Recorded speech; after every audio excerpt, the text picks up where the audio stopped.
जय हिंद।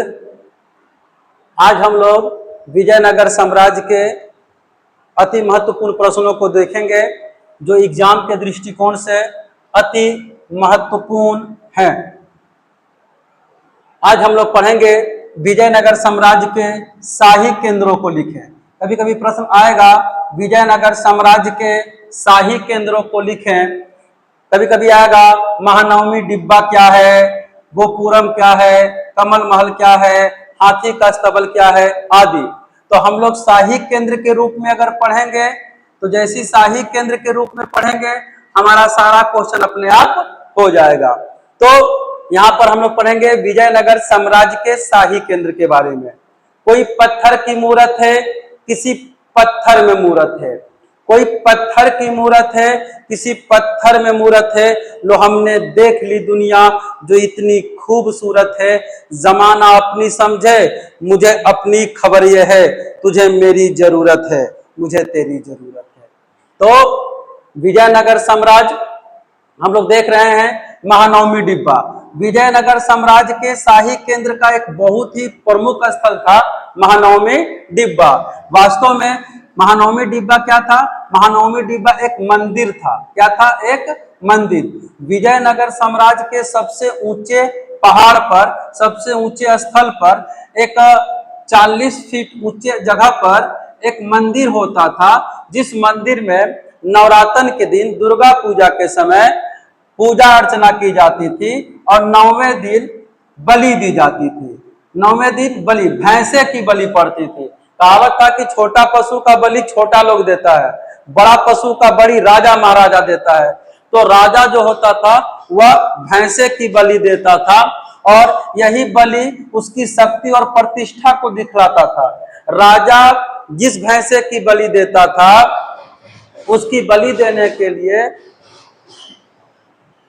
राजा जिस भैंसे की बलि देता था उसकी बलि देने के लिए कभी कभी राजा को कोई चैलेंज भी कर देता था कि महाराजा हम बलि देंगे।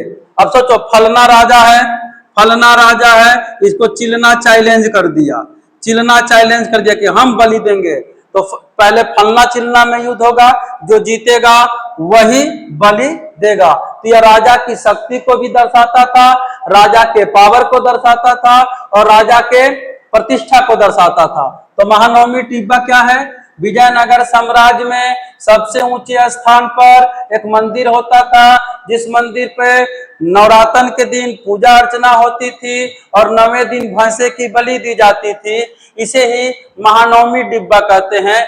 यह एक पवित्र स्थान था। दूसरा गोपुरम। गोपुरम का साधारण अर्थ होता है प्रवेश द्वार। प्रवेश द्वार देखिएगा, प्रवेश द्वार का मतलब होता है, आप देखे होंगे शादी विवाह में पंडाल तो यहाँ बनता है, लेकिन पंडाल से पहले ही दूर पे एगो प्रवेश द्वार, गेट जरा बोलते हैं, स्वागत गेट, वो बड़ा उसमें लाइट फाइट लगल रहेगा, झालर मालर लगल रहेगा, इसी को हम लोग प्रवेश द्वार बोलते हैं। और इसी को हम लोग बोलते हैं गोपुरम। यह राजा के विजय का प्रतीक था। जब भी कोई राजा किसी जगह पे विजय प्राप्त करता था तो वहां पर प्रवेश द्वार तैयार करता था। तो यह राजा के विजय का प्रतीक था। तीसरा कमल महल। विजयनगर साम्राज्य का एक अति महत्वपूर्ण स्थान था कमल महल। कमल महल जो था इसकी आकृति कमल के समान थी। कमल का जो फूल होता है, कमल का जो फूल होता है, इसकी आकृति कमल के फूल के आकार की थी। इसी कारण इसका नाम पड़ गया था कमल महल, ठीक ना। यह वहां के शाही केंद्र का प्रमुख स्थल था। और अगला है हाथियों का अस्तबल। देखो घोड़ा का अस्तबल होता है, हाथी का अस्तबल होता है। अस्तबल का मतलब जहां वो लोग रहेगा हाथी वगैरह। तो यहां देखो हाथी का अस्तबल क्या बताता है? हाथी का अस्तबल बताता है कि विजयनगर के लोग बहुत महत्वपूर्ण थे और ये हाथियों को पाल के रखते थे। और केवल हाथियों को युद्ध के लिए ही नहीं पालते थे, ये हाथियों के रख रखाव पे बहुत अधिक बल देते थे, उनके लिए बहुत प्रयास करते थे, उनका सेवा करते थे, उन्हें सुरक्षित रखते थे। तो इस प्रकार विजयनगर साम्राज्य से चार शाही केंद्र हैं। पहला महानवमी डिब्बा, दूसरा गोपुरम, तीसरा कमल महल, चौथा हाथियों का अस्तबल। फिर से महानवमी डिब्बा का मतलब होता है विजयनगर साम्राज्य में सबसे ऊंचा स्थल होता था जहां पर मंदिर होता था, और इस मंदिर में राजा नवरात्र के 9 दिन पूजा अर्चना करते थे और भैंसे की बलि देते थे। दूसरा गोपुरम प्रवेश द्वार कहते हैं। इसका सीधा मतलब हो गया कि विजयनगर के राजा जो थे वह बड़ा बड़ा सुंदर विजय भवन बनाए थे, इसे ही गोपुरम या प्रवेश द्वार कहते थे।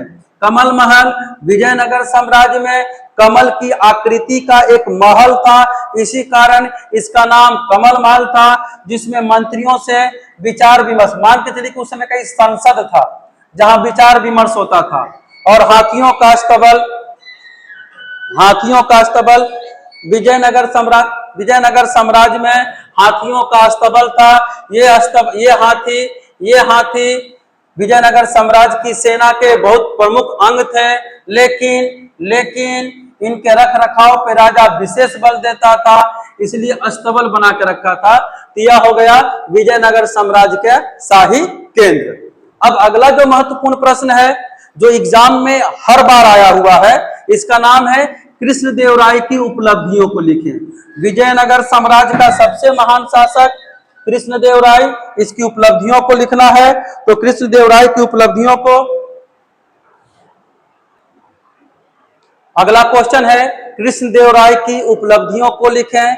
तो विजयनगर साम्राज्य का सबसे इंपॉर्टेंट अगर कोई क्वेश्चन है जो हमेशा कभी न कभी आया है, उसका नाम है कृष्णदेवराय की उपलब्धियां।